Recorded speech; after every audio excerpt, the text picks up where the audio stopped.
Olá, muito bom dia, seja bem-vindo ao Noticidade Manhã desta quarta-feira, 20 de novembro, Dia da Consciência Negra. E nós começamos esta edição com link direto de Sorocaba com Pedro Leão. Bom dia, Pedro. Em que ponto da cidade você está hoje?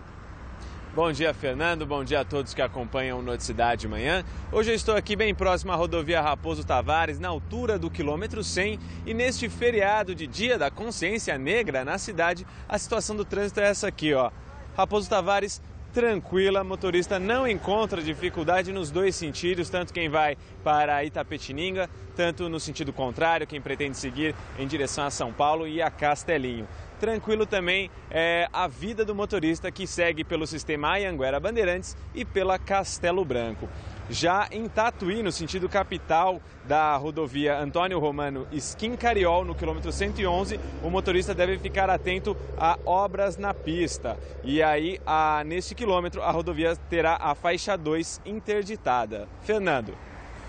Ok, Pedro, agora são 7 horas e 1 minuto. Pedro, a gente percebe que o trânsito, como você falou aí, de fato está extremamente tranquilo neste feriado em algumas cidades. Por exemplo, Itapetininga não é feriado, então muitos motoristas vão a Itapetininga para trabalhar normalmente.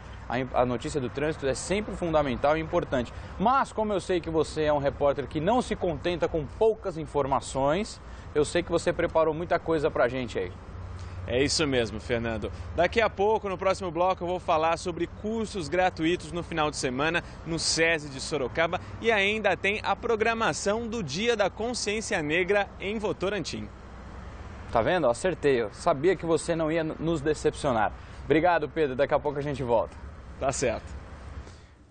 Moradores e vereadores de Sorocaba questionam o trabalho do secretário municipal de saúde. Desta vez, a pergunta está relacionada à contratação de uma entidade para receber as internações compulsórias dos dependentes químicos. Veja. Repasses de mais de R$100 mil sem justificativa. É a denúncia deste jornalista que, desde o início do ano, acompanha as ações da gestão de Armando Rágio frente à Secretaria de Saúde de Sorocaba. Ele estranha o envio de dinheiro para uma clínica de reabilitação da região sem que o paciente seja citado. E com endereços claros e o processo ficar à disposição da municipalidade no balcão. E esse processo, pelo contrário, se encontra no gabinete do secretário da Saúde Pública, Armando Rágio. A destinação de R$162 mil para uma associação está no Diário Oficial do Estado de São Paulo de 7 de agosto e no Diário Municipal de Sorocaba do dia 23. Não houve licitação. A justificativa para a dispensa é que o repasse se enquadra em uma lei federal que determina que o processo licitatório não é necessário em casos de emergência. Há um contrato que pode vir a gastar um valor até esse limite se internações ocorrerem. Os textos mostram que a contratação é para vagas que atendem a ordens judiciais, mas não deixam claro se já existem essas ordens e nem quantas vagas são. O autor da denúncia fotografou parte do contrato entre a Prefeitura e a associação. Repare que o documento tem o mesmo número de CPL, Comissão Processante de Licitação, que aparece nos diários oficiais, 1265 de 2013. No auto, o texto indica a contratação de 2.000 diárias. Não é possível saber se o contrato é para a internação de uma ou mais pessoas. Em resposta, o secretário afirma que se tratam de recursos que só seriam usados em casos de internação compulsória, ou seja, de forma involuntária. Não há repasse, não haverá repasse. Haverá o pagamento de uma diária a cada dia que um paciente permaneça lá, ou 2 ou 3. Absolutamente, nós estamos seguros de que não se colocou recurso em vão. O portal da Transparência aponta que este ano a Prefeitura e a associação já fizeram 5 contratos. 3 deles, que somados totalizam mais de R$400 mil, foram feitos por meio de pregão ou concorrência. Já os valores sem licitação estão divididos em despesas de R$154 mil e de R$7 mil. A denúncia foi protocolada no Ministério Público. Na Câmara, 2 vereadores já solicitaram respostas da Prefeitura. A denúncia que veio até nós é que muitos desses dependentes já encerraram o seu tratamento e o Poder Executivo ainda continua pagando. Então a comissão elaborou um requerimento perguntando ao Poder Executivo quantas pessoas realmente estão internadas, qual o prazo que se encerra e o valor de cada internação. A denúncia é grave e cabe atuação como vereador no sentido de se apurar realmente o que existe de verdade nessa denúncia. Os vereadores já haviam questionado a nomeação de Armando Raggio para a pasta, já que ele respondia na Justiça por desvio de verbas do Sistema Único de Saúde quando foi secretário estadual de Saúde no Paraná. Raggio chegou a ser afastado do cargo de gestor do SUS pelo Ministério Público por suspeita de desvio de recursos. Foi o Ministério Público do Paraná, foi o Ministério Público Federal que entrou com uma ação na Justiça Federal que deu uma liminar em que eu fiquei afastado por 15 dias por suspeita de coisas que já transitaram, foram julgadas, eu sou inocente absolutamente daquilo. E a Secretaria de Saúde de Sorocaba informou que a modalidade utilizada para a contratação da associação se deu por dispensa de licitação e não convite em caráter emergencial, em virtude da quantidade de determinações judiciais e tempo de permanência ter sido superior ao estimado no processo do pregão, tornando insuficiente o saldo contratual. O contrato emergencial foi gerado para atender 21 adolescentes. Foram contratadas 2.000 diárias. As respostas da Secretaria à Câmara estão em trâmite.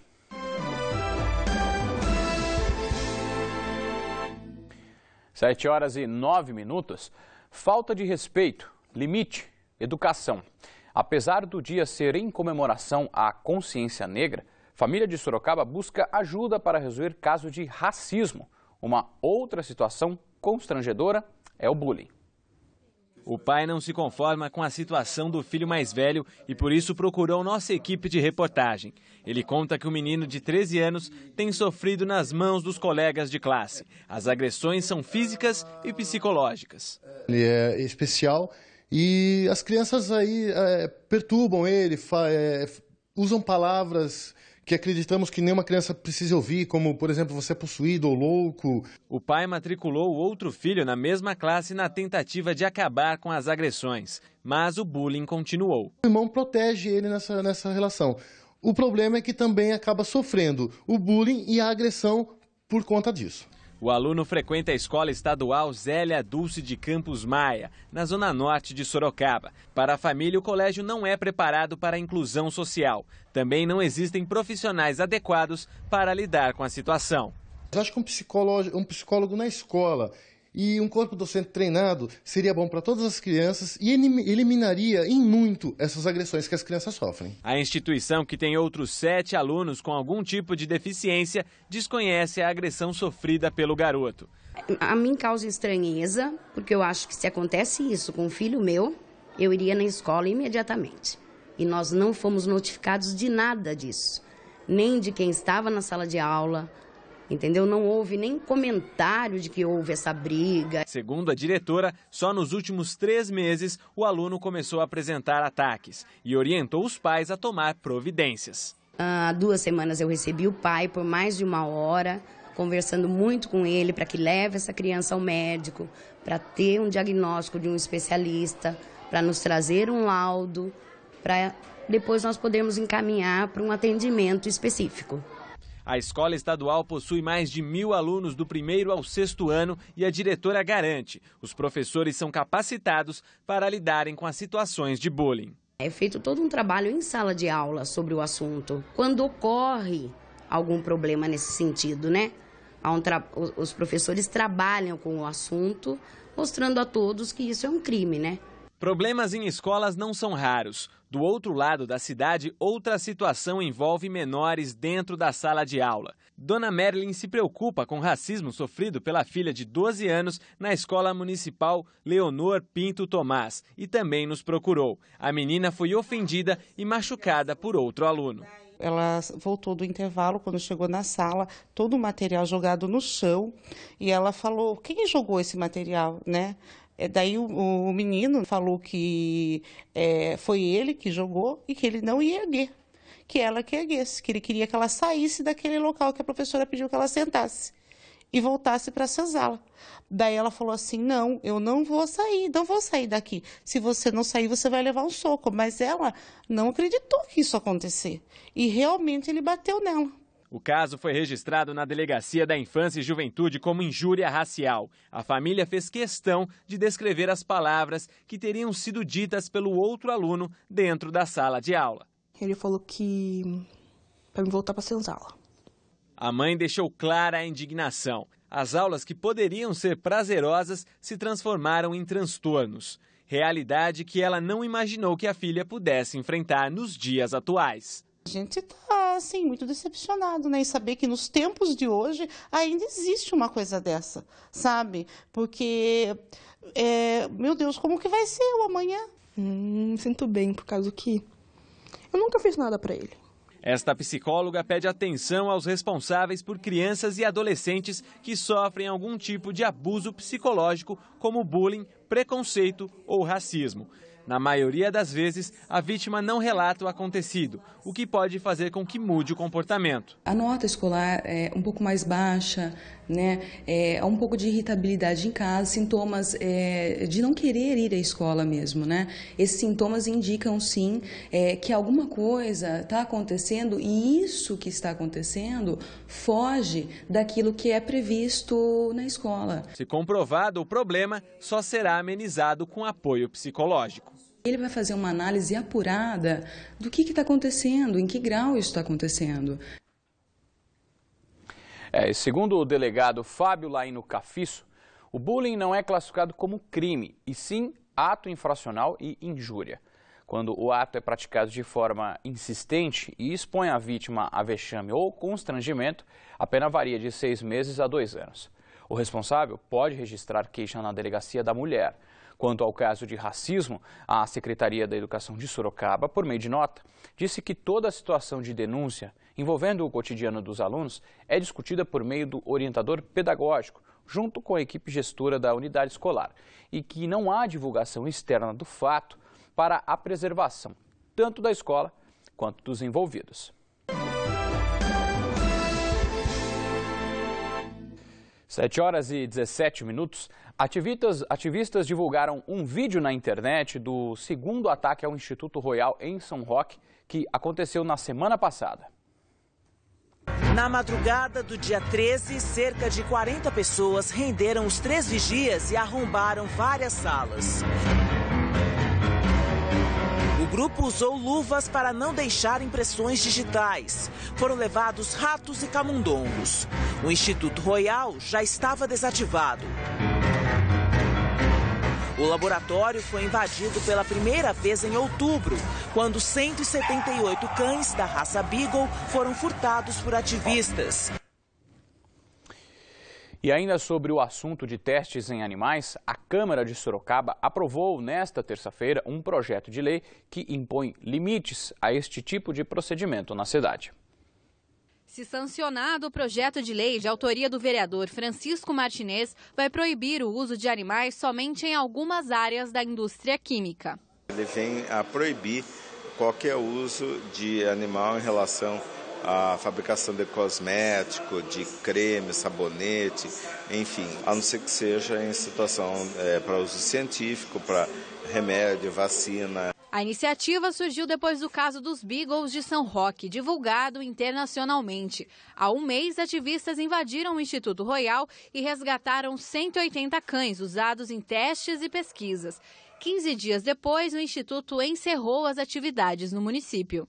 Tudo aquilo que aconteceu em São Roque não tem como deixar que Sorocaba possa conceber algum alvará nesse sentido. Assim como Sorocaba, outras cidades discutem o uso de animais como cobaias. A Câmara de Jundiaí já aprovou o projeto de lei que proíbe qualquer tipo de testes em animais. A lei depende agora da sanção do prefeito Pedro Bigatti, que tem até semana que vem para aprová-la ou não.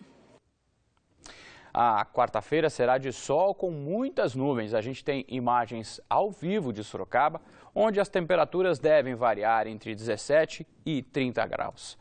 Veja como fica a previsão em outras cidades da nossa região.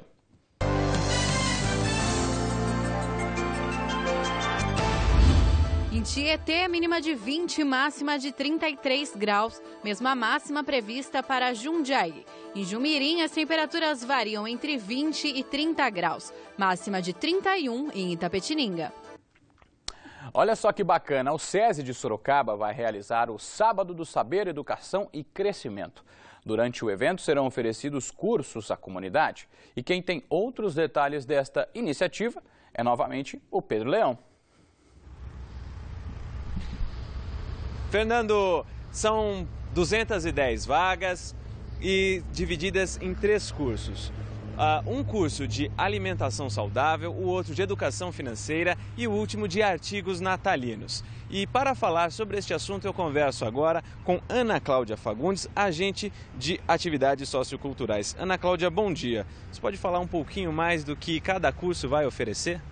Bom dia a todos. No curso de Educação Financeira, o foco é ensinar as pessoas a serem um consumidor consciente, ter uma boa relação com o dinheiro e, nessa época do ano, como usar e bem o seu 13º salário. No curso do Alimente-se Bem, o foco são os alimentos funcionais, então como aprender a usar os alimentos para a saúde. E no curso de Artesanato, o SESI vai oferecer todo o material para as pessoas aprenderem a fazer uma meia natalina. E o que precisa para se inscrever e quais os documentos necessários? É preciso fazer a inscrição antecipada na Secretaria do SESI Sorocaba, levando os documentos pessoais, RG, CPF e comprovante de residência. Para quem trabalha na indústria ou é dependente de quem trabalha na indústria, levar também a carteira profissional. Qual a duração da oficina? Cada curso desse tem 4 horas de duração, com opções pode ser de manhã, das 8 ao meio-dia, ou à tarde, das 13 às 17 horas. E que outras atividades serão realizadas nesse dia? Para os pais que querem frequentar os cursos, mas não tem com quem deixar as crianças, o SESI vai realizar atividades recreativas com crianças a partir de 6 anos de idade. Então pode se inscrever, já inscreve a criança na atividade, enquanto realiza o curso, deixa a criança lá brincando e fica tranquilo.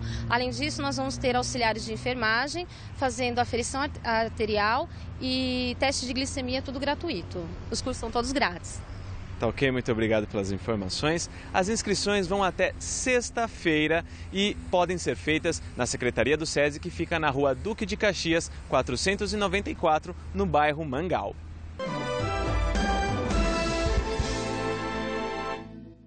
Sete e 25. Hoje é feriado em algumas cidades na nossa área de cobertura, por conta do Dia da Consciência Negra. São elas Sorocaba, Salto, Itupeva, Porangaba, Mairinque, Alumínio, Jundiaí e Várzea Paulista. Nesses municípios, bancos e repartições públicas não vão atender. Votorantim preparou uma agenda especial de atrações para comemorar a data. Sobre isso, a gente volta a falar com Pedro Leão. Fernando, a programação começa hoje às 2 horas da tarde e se estende até às 10 da noite, com diversas atividades ligadas às raízes africanas. E sobre este assunto eu converso agora com Marcelo Domingues, secretário de Cultura de Votorantim. Marcelo, bom dia. O que a pessoa pode esperar da programação de hoje? Bom dia. Como você disse, a gente vai ter uma programação bastante extensa, envolvendo muitos aspectos da cultura afro-brasileira. Teremos hip hop, capoeira, exposições fotográficas, maculelê e um destaque, um encerramento com um tributo a Clara Nunes, da cantora Lisa Araújo. Precisa fazer alguma inscrição ou é só chegar no evento, tudo de graça? Não, o evento acontece no Aquário Votorantim, é totalmente gratuito, aberto ao público, é só chegar e participar. Qual a importância de celebrar a consciência negra? É uma data marcante porque há mais de 30 anos que a comunidade negra comemora essa data. É uma data que coincide com a morte de Zumbi dos Palmares, que foi o líder da resistência negra ao movimento da escravatura brasileira. Então ela tem como principal fundamento a inserção do negro na nossa cultura. Claro que é só uma data, é uma referência no ano, mas esse pensamento, essa reflexão, a gente entende que deve durar todo o tempo e ser incessante. Tá ok, muito obrigado pelas informações. E o Espaço Aquário Cultura fica na Avenida Moacir Oséias Guite, 41, em Votorantim. E agora veja outras programações nas nossas cidades da nossa região sobre a consciência negra. Em Jundiaí, daqui a pouquinho, às 9h30, será promovida uma marcha da consciência negra. Ao meio-dia, pratos da culinária típica africana vão ser vendidos na Praça do Fórum. Também vão ser realizadas apresentações de capoeira e música típica. A programação em Jundiaí termina às 4 da tarde com apresentações musicais. Em Araçoiaba da Serra, às 8 horas da noite, alunos da escola Célia Miguel Notolini vão fazer uma apresentação de teatro. Em Piedade, às 10 da manhã, será realizada uma aula de percussão afro-brasileira. E às 4h30 da tarde e às 8 da noite, uma roda de capoeira fecha as comemorações. Porto Feliz recebe shows com a apresentação do projeto Coral de Deus e do Ministério de Madureira às 4 horas da tarde. Lendas do MMA, os irmãos Minotauro e Minotouro Nogueira estiveram em uma academia de Sorocaba para anunciar a criação de um projeto social. Olha que bacana.